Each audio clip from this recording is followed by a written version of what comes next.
Secretary of State Rex Tillerson has softened the U.S. stance on possible talks with North Korea, calling it unrealistic to expect the nuclear-armed country to come to the table ready to give up a weapons of mass destruction program that it invested so much in developing. Tillerson's remarks Tuesday come 2 weeks after North Korea conducted a test with a missile that could potentially carry a nuclear warhead to the U.S. eastern seaboard, a milestone in its decades-long drive to pose an atomic threat to its American adversary that Trump has vowed to prevent, using military force if necessary. "We are ready to talk anytime North Korea would like to talk. And we are ready to have the first meeting without preconditions," Tillerson said at the Atlantic Council Korea Foundation Forum. He said the North would need to hold off on its weapons testing. This year, the North has conducted more than 20 ballistic missile launches and 1 nuclear test explosion, its most powerful yet. "Let's just meet and we can talk about the weather if you want to. We can talk about whether it's a square table or a round table if that's what you are excited about," Tillerson said. "But can we at least sit down and see each other face to face, and then we can begin to lay out a map, a roadmap, of what we might be willing to work towards."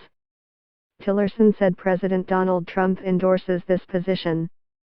But the White House later issued an ambiguous statement that left unclear whether Trump, who has said Tillerson was wasting his time pursuing dialogue with North Korea, had given his approval for the speech.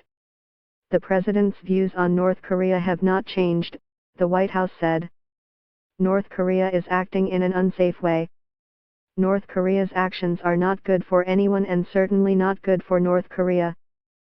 State Department spokesperson Heather Nauert later Wednesday also appeared to walk back part of Tillerson's proposal, saying there would have to be a suspension of North Korean nuclear and missile tests for an undefined length of time before any talks could take place. "And we certainly haven't seen that right now," she told reporters, insisting Tillerson had not unveiled a new policy and was on the same page as the White House. Although Tillerson said the goal of U.S. policy remained denuclearization of the Korean Peninsula, he said it was not realistic to say we're only going to talk if you come to the table ready to give up your program. They've too much invested in it. The president is very realistic about that as well. Baik Tae-hyun, spokesperson of Seoul's Unification Ministry, said of Tillerson's comments that Seoul wishes for talks to happen soon if they contribute to the goal of finding a peaceful solution for the North Korean nuclear problem. He said Washington and Seoul both maintain a firm stance that North Korea's nuclear weapons cannot be tolerated and should be completely discarded in a peaceful way. White House spokesperson Sarah Huckabee Sanders said in a statement later Tuesday that the president's views on North Korea have not changed. North Korea is acting in an unsafe way not only toward Japan, China, and South Korea, but the entire world.